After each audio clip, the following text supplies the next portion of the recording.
Style of living में आपका स्वागत है। मैं हूं आदित्य और आप देख रहे हैं स्टाइल ऑफ लिविंग। आज हम भारत के आज़ादी की चुनौतियां के बारे में बात करेंगे। बने रहे हमारे साथ और देखते रहे स्टाइल ऑफ लिविंग। भारत की आज़ादी का इतिहास बेहद जटिल और बहुआयामी है। ये केवल राजनीतिक आंदोलन नहीं था, बल्कि इसमें सामाजिक, सांस्कृतिक और आर्थिक संघर्ष भी शामिल थे। आज़ादी के संघर्ष की शुरुआत 18वीं शताब्दी में हुई थी और इसमें कई ऐतिहासिक घटनाएं, आंदोलन और व्यक्तित्व शामिल थे। इसके साथ ही कुछ रहस्य भी जुड़े हुए हैं जो समय के साथ खुलकर सामने आए। ब्रिटिश शासन का आगमन और विस्तार। ब्रिटिश ईस्ट इंडिया कंपनी ने 1600 के दशक में भारत में व्यापार के उद्देश्य से प्रवेश किया। 1757 में प्लासी की लड़ाई के बाद कंपनी ने बंगाल पर कब्जा कर लिया और धीरे धीरे अपने प्रभाव को पूरे भारत में फैला दिया। ब्रिटिश शासन का विस्तार 1757 से 1857। कंपनी ने अपने सैन्य बलों और सामरिक कौशल से कई भारतीय राज्यों को अपने अधीन कर लिया। भारत में व्यापारिक गतिविधियों के साथ साथ उन्होंने प्रशासनिक और राजनीतिक नियंत्रण भी स्थापित किया। प्रथम स्वतंत्रता संग्राम 1857। 1857 का विद्रोह, इसे भारत का पहला स्वतंत्रता संग्राम कहा जाता है। इस विद्रोह का मुख्य कारण ब्रिटिश शासन की दमनकारी नीतियां और धार्मिक असहिष्णुता थी। यह विद्रोह भारत के विभिन्न हिस्सों में फैल गया, लेकिन अंग्रेजों ने इसे दबा दिया। इस विद्रोह ने भारतीयों के मन में स्वतंत्रता की चिंगारी जलाई। यह विद्रोह किस हद तक संगठित था, इस पर इतिहासकारों में मतभेद है।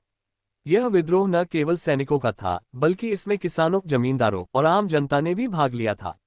राष्ट्रीय आंदोलन और भारतीय राष्ट्रीय कांग्रेस। भारतीय राष्ट्रीय कांग्रेस की स्थापना 1885। कांग्रेस की स्थापना ब्रिटिश शासन के खिलाफ भारतीयों की राजनीतिक आकांक्षाओं को संगठित करने के लिए की गई। शुरुआती समय में कांग्रेस का उद्देश्य ब्रिटिश सरकार से सुधारों की मांग करना था, न कि पूर्ण स्वतंत्रता। सुरेंद्रनाथ बैनर्जी, गोपाल कृष्ण गोखले, बाल गंगाधर तिलक जैसे नेताओं ने भारतीय जनता को संगठित किया और स्वतंत्रता के लिए आंदोलन को आगे बढ़ाया। महात्मा गांधी का आगमन और अहिंसा का सिद्धांत। गांधी जी 1915 में दक्षिण अफ्रीका से भारत लौटे और उन्होंने भारतीय स्वतंत्रता संग्राम में अहिंसा और सत्याग्रह को प्रमुख हथियार बनाया। उनका मानना था कि ब्रिटिश शासन को नैतिक बल से परास्त किया जा सकता है। असहयोग आंदोलन 1920, सविनय अवज्ञा आंदोलन 1930 और भारत छोड़ो आंदोलन 1942। गांधी जी ने इन आंदोलनों का नेतृत्व किया, जिनका उद्देश्य ब्रिटिश शासन के खिलाफ भारतीय जनता को संगठित करना और स्वतंत्रता की मांग को तेज करना था। नेताजी सुभाष चंद्र बोस और आजाद हिंद फौज। सुभाष चंद्र बोस ने भारतीय राष्ट्रीय कांग्रेस से अलग होकर स्वतंत्रता की लड़ाई को और उग्र रूप दिया। उन्होंने जापान और जर्मनी से समर्थन प्राप्त किया और आजाद हिंद फौज ईना का गठन किया। बोस के योगदान को लेकर कई रहस्य जुड़े हुए हैं, जैसे उनकी मृत्यु के बारे में विवाद और उनकी गुप्त गतिविधियां। उनकी मृत्यु को लेकर आज भी कई सवाल हैं और यह स्पष्ट नहीं है कि वे विमान दुर्घटना में मारे गए या नहीं। भारत की विभाजन और स्वतंत्रता। भारत की स्वतंत्रता के समय देश का विभाजन भारत और पाकिस्तान के रूप में हुआ।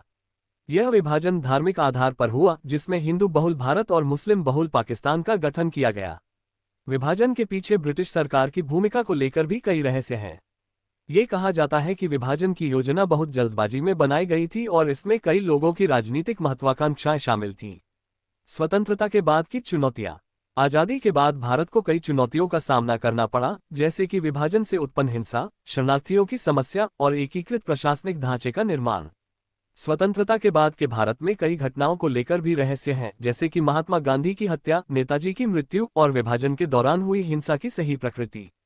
भारत की आजादी का इतिहास केवल संघर्ष की कहानी नहीं है, बल्कि यह उन अदम्य आत्माओं की गाथा है जिन्होंने अपने जीवन को देश के लिए समर्पित कर दिया। इसमें कई ऐसे रहस्य भी शामिल हैं जो इतिहास की किताबों में आज भी अनसुलझे हैं और इन्हें समझना हमारी आने वाली पीढ़ियों के लिए भी उतना ही महत्वपूर्ण है।